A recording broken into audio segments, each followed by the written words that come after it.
Under the same roof, we share the love, embracing the differences like hand in glove. Spreading peace and joy, it's a beautiful sight. Together we shine in each other's light. United we stand in love's pure might. Watching the world share in love and light. Hearts beating as one in our peaceful flight.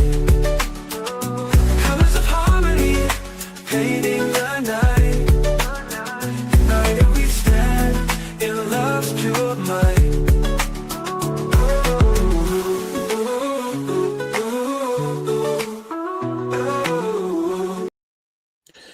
A warm welcome back to all of the watchers in regards to our News at Noon show here at Watching the World. As you know, yesterday I was in court for Maduro's arraignment that happened. I actually saw him walk out into the courtroom and say, Happy New Year. He walked in, he had that presidential stance that everybody has been talking about. And lo and behold, his wife had such a battered face. It looked like she had a fight with Mike Tyson. But we're not hearing a lot about that in the legacy media. I wonder why. But I'm telling you what I saw in court, and it was quite interesting to see that. Also, it was expressed that she was asking, and also Maduro himself, they were asking the judge to be seen for medical help in specific to the wife. Perhaps she has some injury to her ribs. I don't know all the details, but you can tell by her face that either she fell off a cliff, and I say that lightly, or she was somehow beaten. I'm not sure what the real truth is. I'm just telling you my observation. So today we're going to get into it. We're going to try to narrow it down to understand what's really happening in regards to Venezuela. In fact, we're going to hear from some reporters and some of the videos that they have put out that's much different than what I actually heard from individuals who said that they were from Venezuela yesterday out in front of the courthouse. We hear a different tale. But first, we're going to get to this report from Stephen Miller, high-ranking in the Trump administration, and he's really talking that talk. When it comes to Donald Trump, he's putting the message out there that, listen, if you F around and find out, it's going to be on your head. And he's setting an example with Venezuela. He's also putting threats out in regards to Greenland and other places as well, Colombia. But the president there is also pushing back, but it may not be to any avail after you consider what happened to Maduro himself. I actually saw him with my own eyes take that walk. It's quite astonishing. Let's get to this first video and consider what's happening from the standpoint of the White House. Okay, let's get to it. We're back and continuing with the world lead and asking questions about what happened in Venezuela over the weekend and what happens now. White House Deputy Chief of Staff for Policy Stephen Miller joins us now. Stephen, thanks so much for joining us. So a source briefed on the Venezuelan operation told me that a handful of American troops sustained bullet and shrapnel wounds, but none are life-threatening. Can you share with us how serious any injuries to American service members might be, and also any information you can tell us about any Venezuelan civilian casualties? Yes, well, let me take the second part first, which is that the overwhelming share of casualties and fatalities that were inflicted were against the Cuban guard that had exerted control. So pay attention to that. He says, now we're talking about Venezuela. They were going in for Maduro and his wife. But notice he mentions they had to deal with the Cuban guards. Ask yourself why. Let's hear the answer. Over the people of Venezuela. So what many don't realize is that for years, Maduro stayed in power through an illicit deal with Cuban communists to provide his security because he didn't trust his own people to keep him safe. That is how much he was hated inside of Venezuela. So Maduro, according to Stephen Miller, has surrounded himself with Cuban military detail because he doesn't really trust the people of Venezuela to protect him against his own people, right? So that's something to behold. What our special forces encountered when they did that daring midnight assault into Caracas were armed Cuban guards, and they sustained massive numbers of casualties. I can't give you an exact number. The numbers that you've seen in terms of the Cuban guards publicly reported are probably lower than the actual number that were killed. To your first question, no, none of the, at least as I've been briefed, none of the injuries are life-threatening. Everybody is stable. And it just underscores the remarkable skill, precision, courage, and capability of our special forces. And I wanted to set the table one more. Now, when he says special forces, we can't take that lightly because keep in mind, Venezuela had the backing of Russia, also China. Maduro had just finished a meeting with the Chinese representatives, and he had some of the best artillery. And in fact, some of his charges involved these destructive weapons and all these machine guns. 34 million people, and none of them could stop the United States from coming in and taking him in court. Maduro, I heard him myself, although it was in Spanish.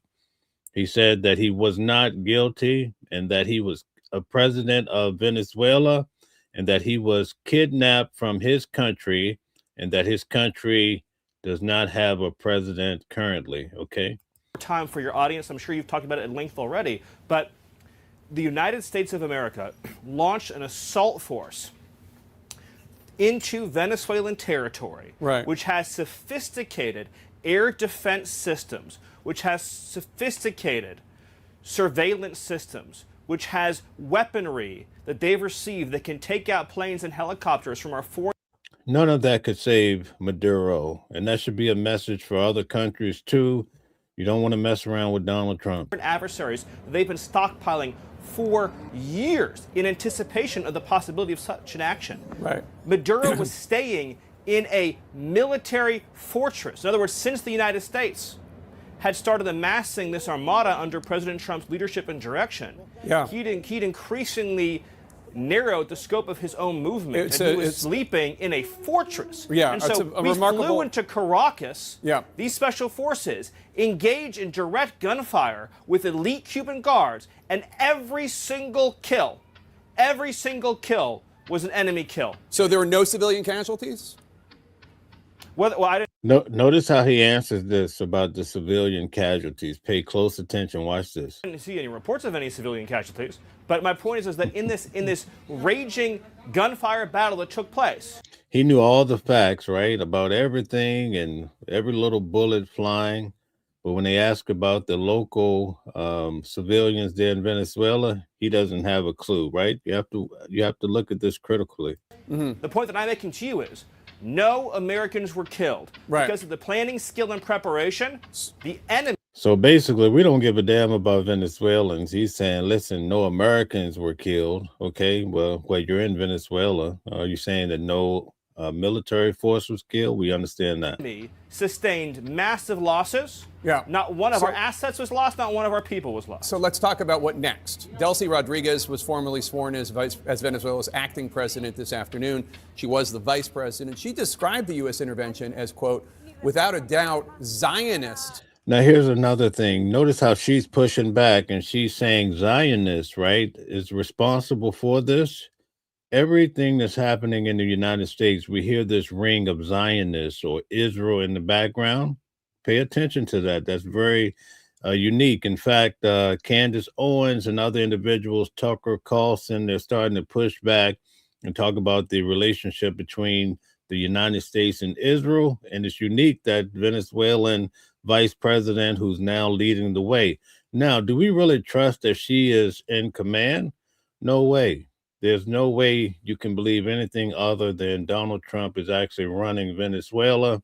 You might as well call them an additional state of the United States at the end of the day, right? In character, unquote. Is acting President Rodriguez someone that the U.S. can work with? So the acting president put out a statement. I want to say, Jake, it was last. So we have a report coming showing that civilians were actually killed. So whoever's saying things in the audience, I want you guys to wait and hear all of the news that we're putting out today. There's a reason why I try to get the facts. I try not to go off of human nature or my thoughts. I want you guys to come to reasonable conclusions based on information that we gather and that's presented. Tonight, pledging cooperation with the United States, pledging full and complete cooperation. But they also with just passed a law saying that if you supported the operation against outlawing individuals or threatening with criminal penalties individuals if they supported the operation against Maduro. I think they did that today. Well, the good news there, Jake, is that nobody inside of Venezuela supported the operation, so it's a law without meaning or effect. Look, Jake, there's going to be some posturing that occurs when a nation has been so thorough. Okay, Linder says, I want to actually hear from Venezuelans in the country. We're going to cover that today. Just sit tight. I have that coming through in this particular live. Also, last night, I presented where yesterday I actually interviewed Venezuelans out there on the street, people that came from Venezuela, and they spoke about what happens in their country and how they look forward to going back. You could easily ascertain that by going back to look at last night's live. Defeated in this way. The United States of America, think about this, Jake. The United States of America has encircled this nation for months. One of the largest naval armadas in history has been stationed off its coast. Yeah. Fighter jets have been encircling the island. We've been engaging in kinetic lethal strikes against Maduro's drug boats and trained Arauca gang members leaving the island. Yeah. We have launched a complete oil embargo of the ghost fleet, the dark ships. We've and been now covering on all top of of it. that, Yeah. and now on top of all of that, right? Maduro is sitting in a jail cell in New York, as is his wife. So of course there's going to be, this is very important though, of course there's going to be some posturing. Okay. Without giving anything away, I want to be very clear. Very clear. The government has sent messages. This is such an important point, Jake. To the Secretary of State, to our senior U.S. government official negotiators. They have sent message after message making clear that they will meet the terms, demands, conditions, and requirements of the United States. Okay. And I want to be very clear about that, Jake. So let's the question about who is now running Venezuela is one that even members of Congress who are big Trump supporters say they're not quite sure about. Senate Majority Leader John Thune told CNN's Manu Raju that he doesn't know what President Trump meant by his assertion that the U.S. is running Venezuela, and he said he needs more. Well, I believe the president meant what he said, and he's running it along with his key men, just like they run the United States. You can come with all these different conclusions if you want to, but believe me, the United States is running Venezuela. Information. Can you tell us what the president means when he says, is acting President Delcy Rodriguez in charge? Is she running Venezuela or not? And I'm pretty sure that soon we'll be running other places too, like Colombia and Greenland and Cuba, if Donald Trump chooses to do so. If you don't believe it, just pay attention.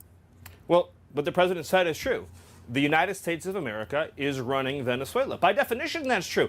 Jake, we live in a world. See exactly what I said, right? Exactly. World in which you can talk all you want about international niceties and everything else, but we live in a world. Guys, Matthew says Maduro should have listened to Trump and stopped sending drugs to the Americas. Now he's behind bars. LOL. All right. Good point. Good point. In the real world, Jake, that is governed by strength, that is governed by force, that is governed by power. These are the iron laws of the world that have existed since the beginning of time. But in terms of day-to-day operations in Venezuela, that is acting President Rodriguez, right? It's not some sort of American emissary. No, what I'm saying is, we'll keep going here, Jake. So I want to say what I'm saying, and then you'll follow up. But what I'm saying is just one level above that, which is that, by definition, we are in charge, because we have the United States military stationed outside the country. Day after day, I have people come on the channel talking this and that. They talk about the president. They talk about the former president. Everybody has an opinion. But let me tell you, I travel a lot. I just came back from Costa Rica.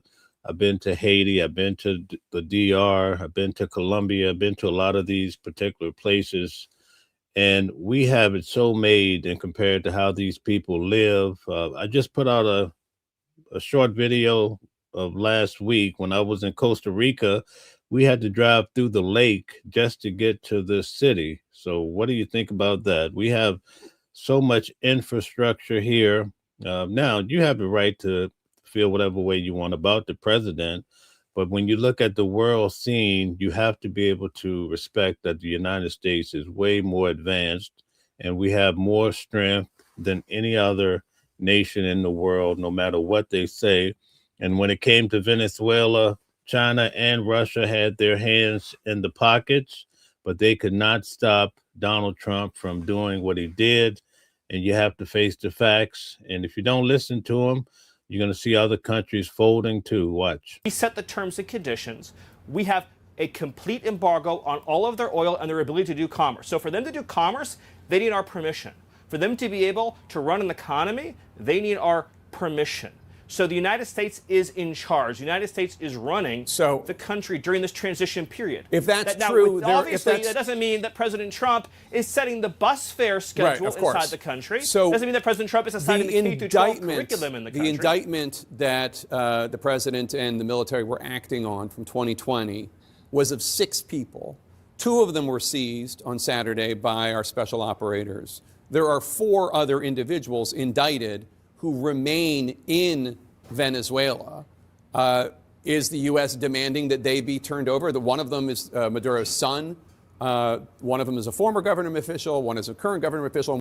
By the way, in court yesterday, these individuals were stated in court. They have these charges hanging over their heads too. One of them is Maduro's son, him and his wife's son. One of them is the head of Tren de Aragua, as I'm sure you know. Are they going to be turned over if President Trump is, in fact, running Venezuela in the way you described? Well, I don't want to, obviously, you know, we have to balance here, Jake, which I think you more than most understand. We have to balance between, of course, what I can say to you. Lindell, if you would like to come on the channel, you're from Venezuela, you want to come and talk about it, feel free. Just send me an email. I'll be more than happy to get your point of view here on the channel for everyone to be able to hear your experience.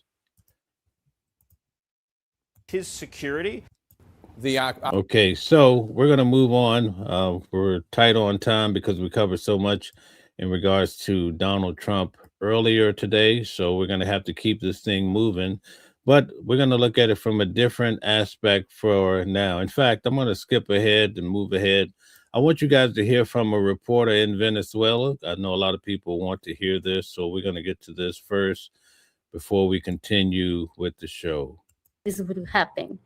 And now we want President Maduro back. And now we want to affirm that even though you kidnapped President Maduro, it doesn't mean that the Bolivarian Revolution is over. Tell us about what is happening, because obviously, as I just mentioned earlier, you know, Western media is not very reliable in general. It certainly isn't reliable when it comes to Venezuela. So what is happening?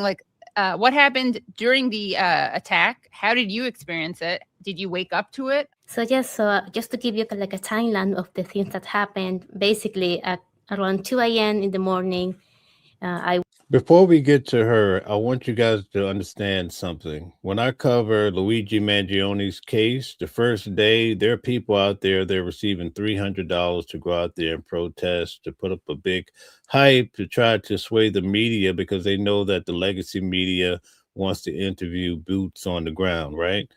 Even out there yesterday, there were a lot of people that are paid to go out there and say whatever the non-for-profit or for-profit company that's paying them told them to say. There's no doubt about it. I was able to speak to a few individuals that admitted that they were being paid on both sides of this. So we have to be balanced. Even when I interview people on the street, you have to try to hold on to get more and more information, look at it critically, and then put it all together. So today, now we're getting a reporter that's actually in Venezuela, and you still have to take what she's saying with a grain of salt as well. But the idea here on this channel, we try to put in a lot of information, we process it, we talk about it, we debate it, and then we come to a reasonable conclusion after considering so many different angles of facts. Woke up with the sound, with this tremendous loud explosion sound. Of course, I had no idea what was happening. It felt like an earthquake, like maybe the sky was falling down. I immediately got up, immediately went to the window. I could hear the explosions, I could hear the planes flying, but I couldn't actually see them. But I knew they were close, and I knew that something bad was happening because the sound was like something like I've never heard before. Immediately, friends and family began calling me. We began exchanging messages and phone calls, just trying to understand what was happening. We all knew that this was something bad. There was a part of me that already knew that this was most likely a U.S. military aggression, but of course we needed to remain calm, so I just tried to wait until there was absolute confirmation. In the meanwhile... Now, before we continue, I also want to talk about when it comes to the United States, if you're not versed on Venezuela, I mean, how many countries are there? And so when the United States and media are making these claims that he was not the president and so forth, a lot of people don't care to really investigate the history of it. We tried to cover it the other night for those who have a distinct interest in these type of things, but it's no different than when you have these cases such as Diddy and these stars. Someone comes out with an accusation, all you get a chance to hear is what TMZ or the legacy media say. A lot of people do not care to go and research later to find out that the person was exonerated. They forever have this thought in their mind, whatever that original claim was, is solid as gold. And that's the issue here. And that's why we try to hold off and we put all the facts together and come to a reasonable conclusion about things. I was seeing videos and photos on social media of people like me who woke up to these loud sounds, and they looked out the window and they saw that there were explosions around where they lived. And so in total, there were like 6 places in Caracas that were hit by U.S. strikes. Not only military complex places, because the U.S. is saying that they only hit these military sites, and that's not true. They actually also hit civilian areas, urban areas, civilian populations. For example, they mentioned Fuerte Tiuna, which is a military complex, but Fuerte Tiuna is not just a military complex. It has a lot of residential areas around it. So the strikes were actually quite tremendous, and they actually caused some civilian casualties, which we will have a balance about it soon enough from the Venezuelan government. So that's what happened. Around 3 a.m. in the morning, we got like the first confirmation from the Venezuelan government that indeed we were under military attack. The communique said that it called the people to just remain calm, but at the same time. Okay, Sandra says Venezuelans are being killed right now by Maduro's people. There's so many different reports about that. The people are going through a lot, but we're getting to the bottom of it. At least we're trying. Time was saying this is the moment to resist. This is the moment to fight. Everybody has to be in high alert. Everybody has to be ready to defend the patria, to defend the sovereignty. So we waited. We were just like, okay, so we're just going to continue to wait for more confirmation from the government. Soon after, the defense minister, Vladimir Padrino Lopez, he went on television and he said the same thing. He said, yes, we are being attacked by the United States. This is a criminal imperialist aggression. This is illegal. This is, of course, something that the Venezuelan army is going to face with our heads holding high. He said that the military was already in the streets. They were already trying to take control of the situation. And he called the Venezuelan people to, of course, trust in the military, trust in the militia, trust in this civilian military union, and to remain calm inside their houses. Soon after that, we got the most devastating statement from the Venezuelan government, which was Vice President Delcy Rodriguez saying that indeed President Maduro had been kidnapped alongside his wife, Celia Flores. So that corresponds to what I heard him say in court myself yesterday, that he had been kidnapped and that he's currently a prisoner of war. And I think it's very important that we emphasize this part. President Nicolás Maduro, an elected constitutional president, was kidnapped by U.S. forces. He was not captured. He was not arrested. No, he was removed. Exactly. None of that. None of that. We all know that the United States has built this fantasy narrative that the Venezuelan government is somehow behind this huge narco trafficking organization, with absolutely no proof about that, no evidence about that. So, according to this reporter, there were casualties in Venezuela. They have been using that narrative to kill civilian people on small boats in the Caribbean for 4 months. And now they're using the same narrative to kidnap a elected president and to bomb civilian populations in Venezuela. Caracas wasn't the only place that was attacked. There were also strikes in different states, Miranda, Aragua, La Guaira. We have been seeing videos and images on social media of people who witnessed these attacks. So we know that there were actually some really harm to the civilian population. After all of that, when we had confirmation that we were on the U.S. military attack, when we had confirmation that President Maduro had been kidnapped, of course, the next stage was we need to go to the streets. So that's what we did. Right in the morning, when around 9 a.m., we started sort of exchanging messages. Okay, so where do we go? Of course, we have to go to Miraflores. We have to go to the presidential palace. And okay, guys, Israel has God says she probably gets narco money. That's the same position that we have. We have to be careful with that position, because when women are victimized, such as like in Sean Diddy Combs' case, I saw women come up, they took the stand, talked about how they were beaten. And the first thing people say, oh, you did it for the money.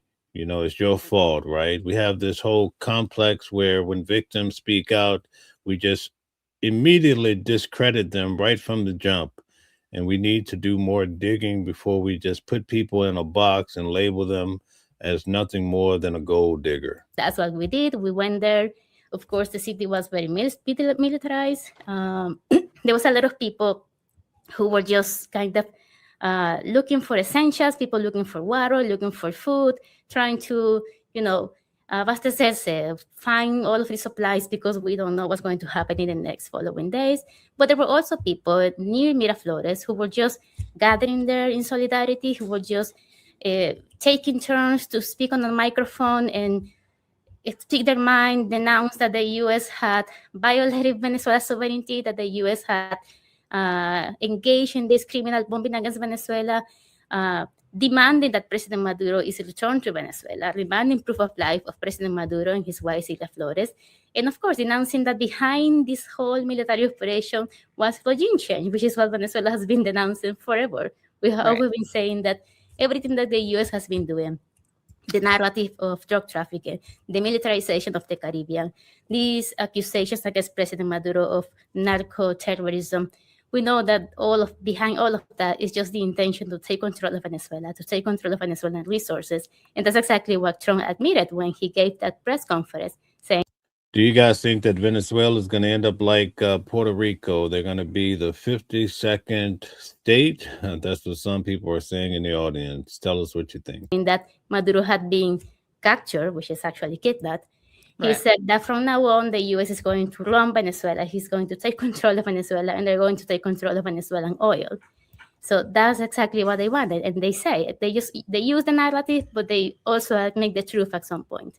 Right, so that's basically what has been going on here. So these are two people that were in the streets. They were just, these signs were something that happened very sporadically in the moment. People decided, okay, we need to make signs. We need to write something down. So people were handing around these cartulinas.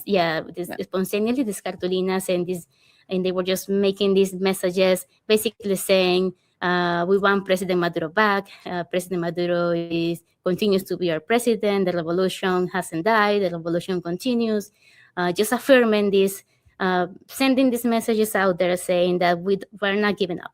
We're not giving up. Moments like this, we have to understand that this is such a new experience. We have never been through something like this. So it's really hard to decipher, because yesterday there was a lady who's going to be coming on the channel. She was sitting by me and she was actually crying because of all the terrible deeds that Maduro has done to the people. And yesterday, when some of the individuals, when we go to court, the officers say, do not talk to Maduro, the defendant, do not talk to the judge, no outbursts. And they did it.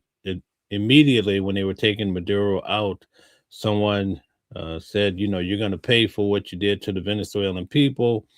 Maduro answers back and says that he's somewhat a man of God. He's the president and he's a prisoner of war. He says that back.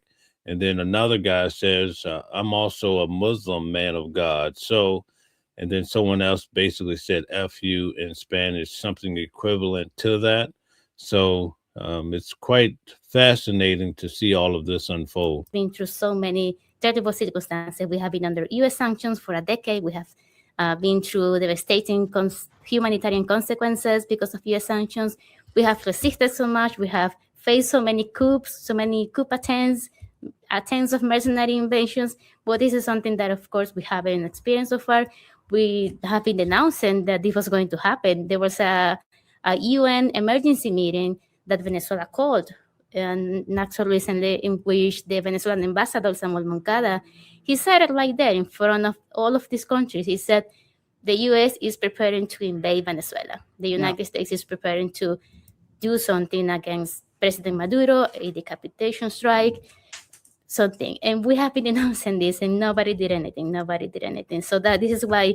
Okay, Matthew says if Venezuela becomes a part of the USA, that would be a good thing for them compared to what they have. Okay, great job. Right now, when you go to the streets and you see Venezuelans protesting, it is basically people saying, we've been saying this, and we've been saying that we were going to be attacked. We knew this would happen.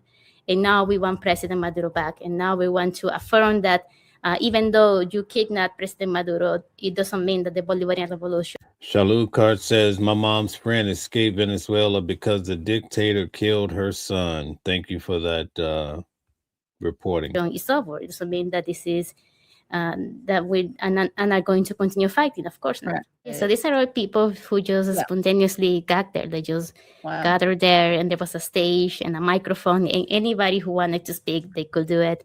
So everybody would just go up to the stage, and they would just start speaking about their own experiences with the Venezuelan Revolution.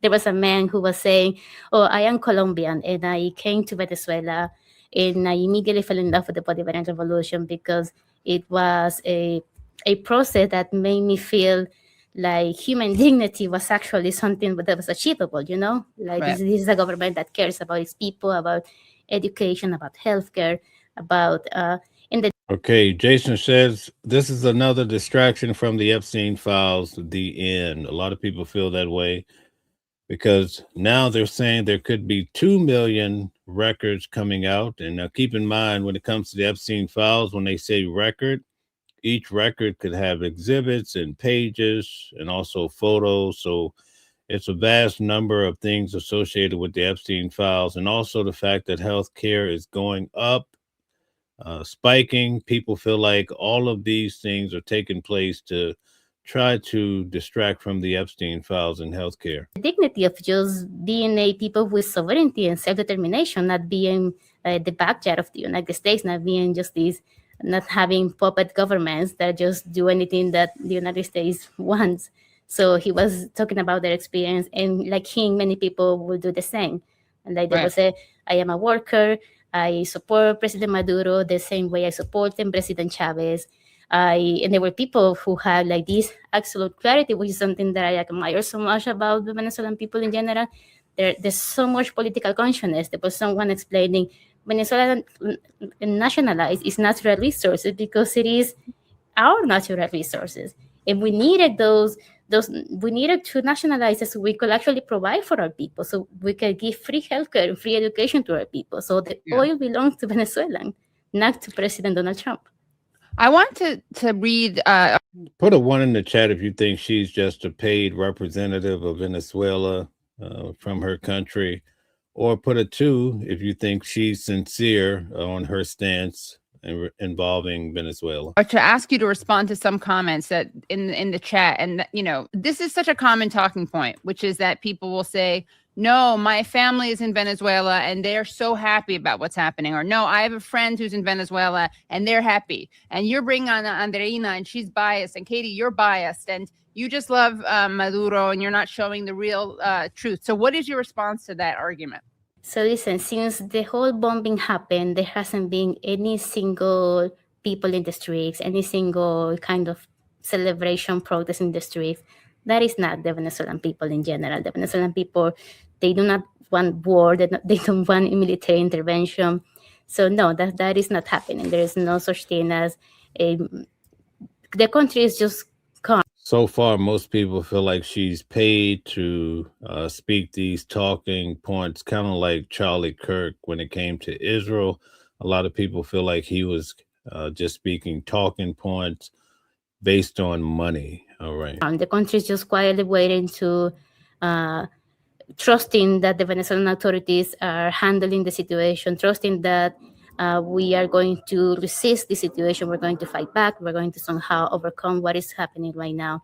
I also have friends and family from all the political spectrum that we have in Venezuela. So I also have this perspective that I know that many people who may not support the Venezuelan government, they also do not support the intervention. Well, you have to give her some credit. She doesn't appear to be reading from a script, but she has those talking points down to a T. Of the U.S. military, they do not support this colonialist kind of mentality.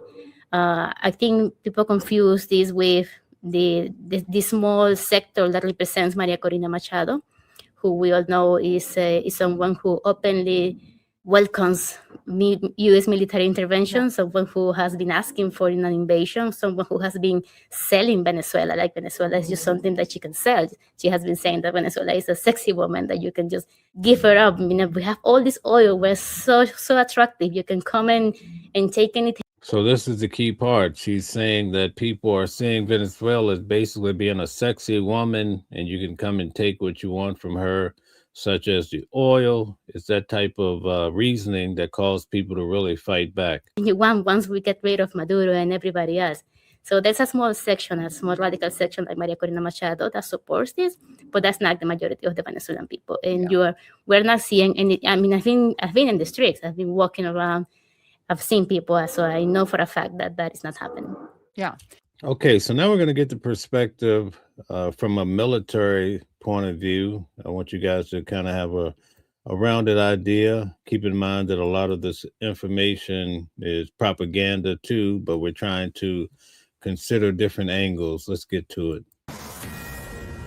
This operation, known as Operation Absolute Resolve, was discreet, precise, and conducted during the darkest hours of January 2nd and was the culmination of months of planning and rehearsal. It involved more than 150 aircraft launching across the Western Hemisphere in close coordination, all coming together in time and place to layer effects for a single purpose: to get an interdiction force into downtown Caracas while maintaining the element of tactical surprise. It's a very impressive press conference on Saturday explaining everything. General Jack Keane is with me now. And General, good morning to you and welcome to our coverage here. Just want to lay a few things out for our viewers, and then I want to know from you what comes next, all right? Fuerte Tiuna, I think I've got that right. The fort here, this military complex, is where Maduro was taking cover, and that is where he was. A lot of people are speaking about the last reporter that's actually allegedly in Venezuela, that her background showed that she had a nice home. So I just wanted to put that out there. We have some detectives on the case. Thank you guys for giving your opinion. Everybody's words are very important around here.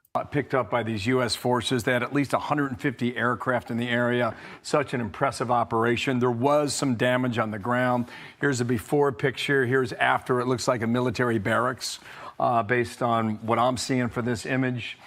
General, in very simple language, you're on the ground for 2.5 hours. You go to the Iwo Jima, you make one stop at Gitmo, and then you come to the state of New York, and that is where we are today. In 2.5 hours, Maduro will be before a judge. General, you were on Fox News Sunday yesterday, and you said the most critical question now is what's next. As you see it at this hour, what is next in Venezuela and how it affects the United States? Yeah, certainly. Well, the Trump administration has made quite a big decision here, and that is to work with the Maduro government as opposed to try to depose that government, which would obviously lead to a physical presence of troops. Jason is asking a very important question. Why didn't the UN get involved? Oh, because they would not go along with an illegal invasion of a sovereign state. Thank you. On the ground. And I believe they have some indications that they think they can work with this government and move them in the right direction. Everybody knows who they are. I mean, the three top leaders of them are all indicted, just as Maduro is. That's the vice president, the minister of defense, and the minister of interior. And these people have blood on their hands also in terms of repression.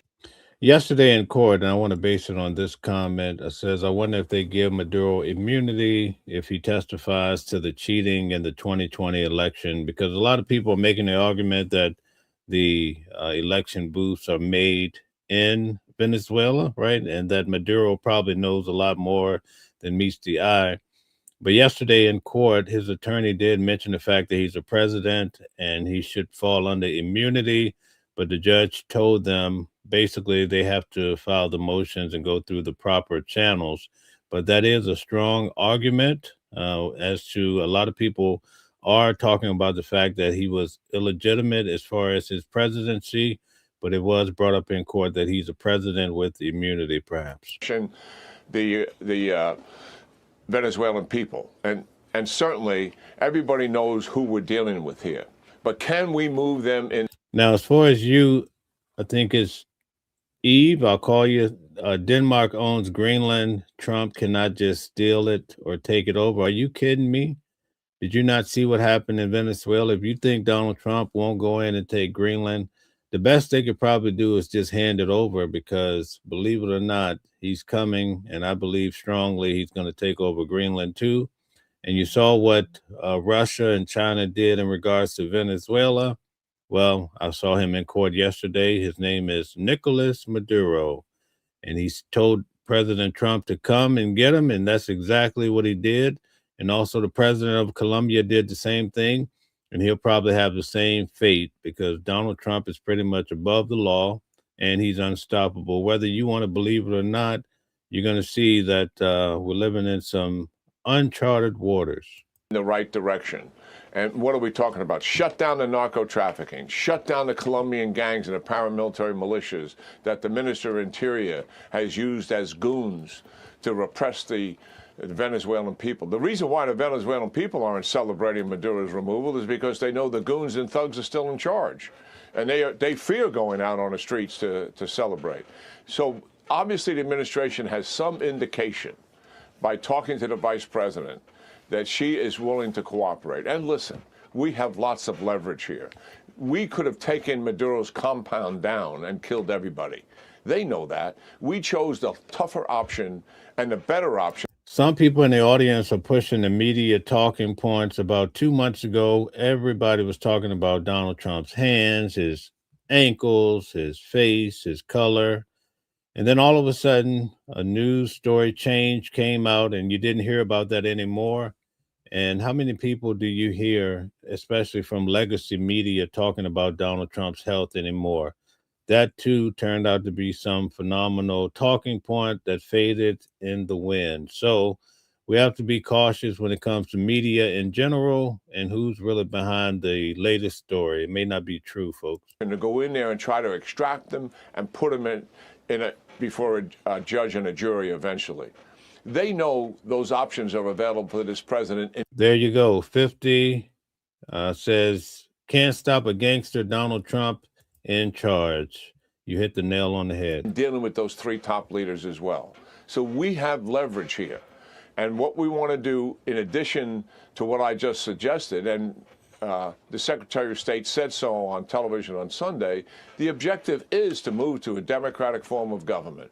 And listen, so people understand, we're not about nation building here. This is not Bosnia-Herzegovina. It's not Iraq, and it's not Afghanistan. Why? Because the democratic structure already exists in Venezuela, albeit... Okay, Pisces says, what the freak? Orange Hitler has destroyed America, can't afford rent, groceries are sky high, and healthcare is not affordable anymore. Great point. Also, Shalu Card said, Greenland is just being kept nice and cool for Mr. Trump. You couldn't have said it any better, because eventually it will be a part of Donald Trump's order. It's in the wrong hands under Chavez, under Maduro, and now under the vice president. There is a Supreme Court. There is a national... Jacko says Trump is a clown. A lot of people feel that way. Assembly, a legislative body. There is an executive branch. There is a civil society that has been significantly repressed for the last 14 years and absolutely punished. But that society will come to life and be energized and be in the streets supporting a movement towards elections, which is what the administration wants to do. We have close to 500 people here. Hit the like button, share, and subscribe. We also welcome all the people that are tuning in on X, formerly known as Twitter. Thank you guys, too. But they know they can't do it immediately because it's not prepared. I'd like to ask you guys to come over also when you can and subscribe to Watching the World on YouTube as well. Thank you for following on Twitter as well. Prepared to do it immediately, and they want to first achieve some stability and then move towards it. Don't rush towards it, but make certain we get everything in place to make certain there's success here. It's an open question, Bill. We don't know how much this regime will cooperate. They want to protect themselves, but we have lots of leverage. We also have an amnesty leverage. You work with us, and we'll give you exile, and we'll give you no indictment. You help achieve our political objectives and inside the country, and also our security objectives, and there may be something positive for you at the end. So I don't know what the conversations are. I'm only speculating. But the administration believes, at least now, we can work with them and help them accomplish our political and security objectives. If not, we have an or else option as well. Wow. Well stated, sir. Lamarck says Trump is keeping the oil out of the hands of China. Why else would China be interested in Venezuela? Great point. Solid point all day. Thank you. Trying to run a little bit of this down and give me your reaction to this. The woman you're describing is Delcy Rodriguez. She's the interim leader, considered the vice president. There were some reports over the weekend that she was in Moscow. I don't think any of those reports turned out to be true. I don't think any of those were verified in the end. But she put out a statement last night around 9 o'clock Eastern time, and she said the following. She said, "We extend an invitation to the U.S. government to work together on a cooperation agenda aimed at shared development within the framework of international law and to strengthen lasting community coexistence." I saw the video. I'll actually put it out. Donald Trump says she needs to get in line too and behave, or she'll be in deep trouble too. And also he said that she's on shaky ground because she's not respected. But Donald Trump says that he is. And that's why we know that Donald Trump is definitely in charge of Venezuela. Do not fool yourself. Might have taken a team to write that one, but go ahead and interpret that based on how you read what sort of signal she's telling the U.S. government and President Trump. Well, just a few hours prior to that, she was very defiant and non-compliant. So obviously someone... Speed says this is just giving Bush lying to go to war with Iraqi for oil. Same concept. Thank you. Someone has had a conversation with her, likely Secretary Rubio. I also think conversation should be held with those two other leaders who are really the thugs and control all the power, the Minister of Defense and the Minister of Interior. This is Pedrino and Cabello, respectively. And we should have conversations with them. And even the chairman talked to some of the senior generals, saying, look, we know who you are. And we know your hands are dirty here. And we know you've been taking narco-trafficking money for years. You need to cooperate with us in moving forward. And we don't want to see any mobilization of forces in the streets. Same thing for Cabello. We don't want to see your goons out there against the people. We're going to move towards eventually a democratic election. If you interfere with that, then we're going to deal with you specifically. We have lots of leverage. I think they're making the right decision not to put troops on the ground and occupy the country. Okay, all right. We're boiling down to the last few points of this particular show, but we're going to move on and look at this from a different angle. Legal reporter Lisa Rubin, she just got out of the courtroom and joins us now. Lisa, what are your takeaways? And can you take us into that room? There were no electronic devices, and so you're our conduit. No. Now, guys, for those of you who may not know, I was in court yesterday in the main courtroom as well. And in fact, I was number one in line, and I was able to observe all of the things. And if I see something or hear something being said that's different, then I'll interject. Ali, I'm going to do the best I can to tell you about this from start to finish, but let's start at the end first and work backwards, because that's where the real fireworks happen. As Nicolás Maduro, who was wearing an orange sort of mid-sleeve T-shirt underneath a navy V-neck shirt, you could see the hems of his prison garb orange T-shirt coming out his sleeves and out his hem. As he stood up wearing translation headphones in order to make his exit from the courtroom, a gentleman sitting in about the third or fourth row. Both he and his wife had on the translation headphones, and immediately they were responding to what was being said. So you could tell that this technology is right on point instantly. To my left, suddenly stood up and jabbed a finger at him and said what our producer, Que Guerrero, says in Spanish was, "You will pay," at which point Maduro calmly looked at him and said, "Soy hombre de Dios," meaning I am a man of God, and then said, "Soy prisionera de la guerra," I am a prisoner of war. And the exchange between them started to continue until a court officer who... So what she's saying is clearly what I was expressing last night and semi today to you, the same concepts of the translations were basically right. Had already warned everyone before the proceedings started that if you were to make a statement, you would be immediately ejected. Looked at the guy who was wearing a suit, seemed like any other employee of the government who might have come to watch. And indeed, there were scores of people from the DEA, from the Department of Homeland Security. Rosita, welcome in from Canada. Nice to have you here. Hopefully you'll subscribe and turn on your notifications and lock in with us here at Watching the World. Thank you. Nice to have you. Point, the court security officer jabbed his finger at the guy and said, "You out." And that all happened as Judge Hellerstein stood up from the bench, which means everybody in the courtroom was standing at the same time as law enforcement officers were trying to get this gentleman who was trying to force a confrontation with Nicolás Maduro out of the courtroom, as Maduro and his wife, Cilia Flores de Maduro, trying to get back into U.S. custody. Let me tell you some other things that happened that I think are interesting. Yeah. Cilia Flores' lawyer said that during the kidnapping, what they called the kidnapping, Cilia Flores sustained serious injuries, and you could see some bruising to her forehead. They said she also sustained... So yeah, you see the bruising to her face, her forehead, face. Also, I just want to emphasize from last night too, I expressed how Maduro, every chance he got, even when the judge is like, are you guilty, not guilty? He constantly kept saying that he was kidnapped and that he was a prisoner of war, and how they came and took him from his home, and that the Venezuelan people no longer have a president. So he was very strategic in expressing how the American basically kidnapped him. What they believe might be some fracturing of her ribs. They asked that she get immediate medical attention. And of course, Judge Hellerstein said that that could be worked out with the government. But then let's go back to the beginning, Ali. This was unlike anything I have ever seen. I've never seen a head of state. So again, she substantiated what I said last night about Maduro's wife complaining about the fracturing of the ribs and wanted to seek some medical attention to try to define that. In a U.S. courtroom before, as a defendant, and Nicolás Maduro and his wife Cilia Flores had to have been humbled by this. They walked in, again, wearing standard issue prison garb, Nicolás Maduro wearing khakis on the bottom, but that standard issue orange prison T-shirt on the top.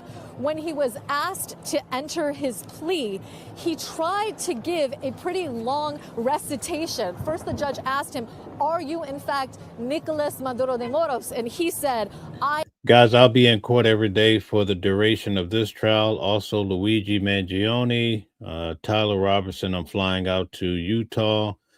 So many great cases that are coming up. If you want to, keep in touch with these cases and try to understand what's happening, definitely subscribe to the channel, like the videos. Thank you. I am Nicolás Maduro de Moros. I am the president of Venezuela. I am here because I have been kidnapped since Saturday, January 3rd. They captured me at my home in Caracas, at which point Judge Alvin Hellerstein, who is presiding over this case, cut him off and said, "Mr. Maduro, there will be time to address all of this, including through motion practice that your lawyers will bring. I just want you to confirm that you are Nicolás Maduro de Moros." And there were other instances in which both Nicolás Maduro and his wife, Cilia Flores, attempted to have their say in court. All being said, there was some real disjuncture between Nicolás Maduro, the defendant, who said, for example, when Judge Hellerstein read him his rights, the right to remain silent, that he's entitled to counsel, that he's entitled to be free pending trial unless Judge Hellerstein finds that he's a danger to the community. He asked him, are you aware of these rights? Have you discussed them with your lawyer? And he said, again, in Spanish, this is the translation, I did not know of these rights. You, Your Honor, are informing me of them now. And yet, as inexperienced as he was, or claimed to have been, with the American justice system, he comported himself as if he were still the head of state of Venezuela. Put aside what he was wearing, put aside the James, the reason why, let's see, no, it's Brian. Why Greenland? Can you tell me that? Because Donald Trump says that Greenland is a security risk and that you have the Russian and Chinese boats surrounding. It's very dangerous for the United States, and that's why they're on the list. He is wearing the bulky translation headphones. In his comportment, he was carrying himself as if he continued to believe that he is the president of Venezuela. And that disjuncture, Ali, was really jarring for me and others in the courtroom to witness today. It sounds dramatic. I want to push back on Matthew. Matthew says Maduro is not a man of God, not when he's killing the people of Venezuela. If you go back, do you know the Bible very well? If you go to the Hebrew scriptures, the Israelites were admonished to go in. If you go to Deuteronomy chapter 24, you'll go through those texts and you'll see the Israelites were told to go in and kill everybody, pretty much genocide. That's in the Bible. And then there was the guidelines were there, what to do with the spoils, the goods, and they had to basically take the life of everyone except the virgin daughters. So you cannot necessarily say it's not some sort of biblical way of doing things because it's there in the Bible. Most people don't realize that. I'd be happy to show you. Thank you.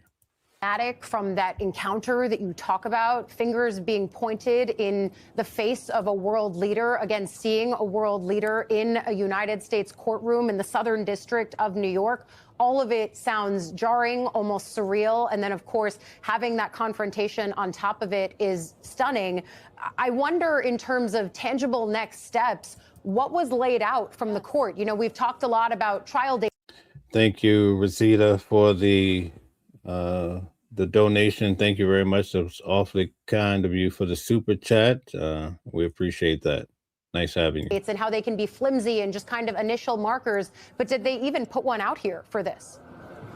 No, we did not even get that far. Not only do we not have a trial date, we don't even have a motion schedule. And that's because the defense said that they thought it was too early to even have a motion schedule. They anticipated that motion practice in this case, as Barry Pollock, who represents Nicolás Maduro today, said would be substantial and voluminous. But at this point, he said he wanted the benefit of seeing some discovery before they even set a motion schedule. The other thing I want to tell you, though, is that Mr. Pollock sort of prefaced what some of those motions might be like. He said, as the head of a sovereign state, there are certain privileges and immunities that will attach themselves to Mr. Maduro. He said also there are going to be motions about the legality of his abduction. And that's, of course, in addition to some of the standard issue motions that any criminal defendant would bring. For example, about the adequacy of the charging instrument. Is there enough information in these charges to adequately apprise Nicolás Maduro of what the Okay, so we get the general gist of it, guys, but we definitely will continue to cover this case. Unfortunately, we ran out of our time today because we spent about 2 hours covering Donald Trump's speech today, in which he broke down. It wasn't really specific. I thought he would actually get into some of these hot topics that are, major, such as the Epstein files, Venezuela, healthcare, but it was more of just a seasonal, jolly type of conversation he was having with the GOP. So there's a lot of questions that we have. We continue every day at noon to have the news at noon, and also at night, certain nights throughout the week. You can go to the community page to find for the different shows that we have. On Wednesday night, we'll have on Candace Kelly. She is a law professor out of New Jersey. You'll see her on some of the major networks as well. And then on Thursday night, we have Mama Flips, who we have a show called News Whispers, where we kind of talk about the news and some sort of legal gossip We touch on some of the subjects that we don't normally speak about during the week. And then on Sundays, we have the weekly legal review with criminal defense attorney Calvin Johnson.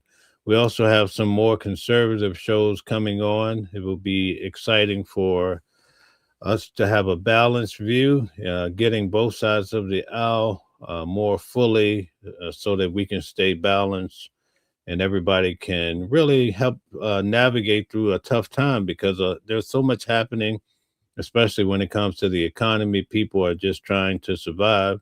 Also, last week I told many of you that the stock market would be soaring this week because of what happened in Venezuela. And I'm here to tell you the numbers went through the roof starting on Monday. So right now, record money is being made if you do invest in the stock market. This morning, I put out a membership video showing you about the Tesla, the self-driving, but also while doing it, we had the money talk. So the next Money Talk series will be about options and buying options. What does it mean, the ups and the downs of it, so that you can clearly understand, and maybe you would be compelled to learn more about it and take some baby steps if you're not too familiar with investing. We don't collect money. This is not some sort of get-rich scheme. We're just basically talking about these subjects that are very important to everyone, because it's very important for us to elevate, because times are changing when it comes to AI. Last week, Bernie Sanders, I went over the video where he was talking about how AI is taking jobs already. People are talking about in certain states where Amazon let go of so many people around the holidays. And not only that, you have the citizenship and the gold cards. A lot of things are changing, and people are coming into the country legally, but they're coming to compete for jobs. So you're dealing with people, you're also dealing with AI, and so much more. So it's very smart to try to navigate for yourself, because the cavalry is not coming. When the government shut down about 2 months ago, a month and a half, you saw what happened. And a lot of people who were living paycheck to paycheck, they got hurt. And it was based on not being able to receive the due payment that's owed to them for the work done working for the government. What about the people that are on welfare, and all of a sudden, with the shutdown, the government says you're not receiving your food stamps, and now you're sitting around trying to figure out where you're going to get your next meal? Hopefully, this was a wake-up call for people to not rely on anyone but themselves and try to figure out a better way forward for their family. And a lot of people may not see the reality of that in their lifetime, but it would be great to leave a format for your future generations, which may come through your children or your children that you will soon have before you leave this world. Because we live our lives a lot of times based on these ideas that we're taught, only to find out that we were just snowballed all along. A lot of people are getting up in age, and then they're starting to realize that they have been taught things that are not necessarily true. So it's important for us to have critical thinking, and then take that thinking and apply it in a way that's better for our lives, and also for those who are in our inner circle, whether that be our offspring or close associates or family members, whatever floats your boat. Thank you for tuning in today, but this is it for the show now. We're covering all of these cases. We're covering news. We're covering so many hot topics. There was a video I wanted to put out of a lady that spilled a bottle of water in her car, and it totally cost her $1,500 just to fix the car because the water caused so much damage. There's so much to understand when it comes to electric cars. I own an electric car too, so I understand the whole concept. They're great, nice to have, but when they go wrong, it goes really wrong. So thank you very much. Thank you to all the moderators. Thank you to the people. We get into the audience that like to call names and create division, but that's a part of the process. Don't get too distorted because people are trying to ruin your day. That's a part of this life. It's easy to do that when you're sitting behind a laptop and you're using your little Twitter fingers and calling names. You wouldn't dare walk up to a person necessarily in a McDonald's or Walmart and start, popping off at the mouth, calling people names. So we're just trying to deal with all people, shapes and sizes without taking it to violence like we saw with Charlie Kirk. We're just trying to elevate and work together and come to reasonable conclusions. And the only way we do that is by having the left and the right, if that's how you have to frame it, but having people come together, right, and exchanging these ideas. And hopefully this calls all of us to elevate to better thinking, a better way of life, which hopefully will lead to better actions. But until next time, I say have a great day. Stay warm and well fed. Thank you.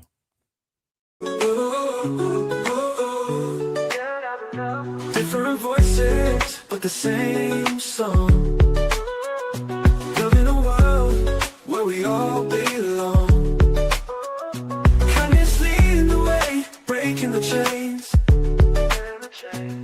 In the symphony of love, the flame remains. Embracing diversity, brighter days in sight.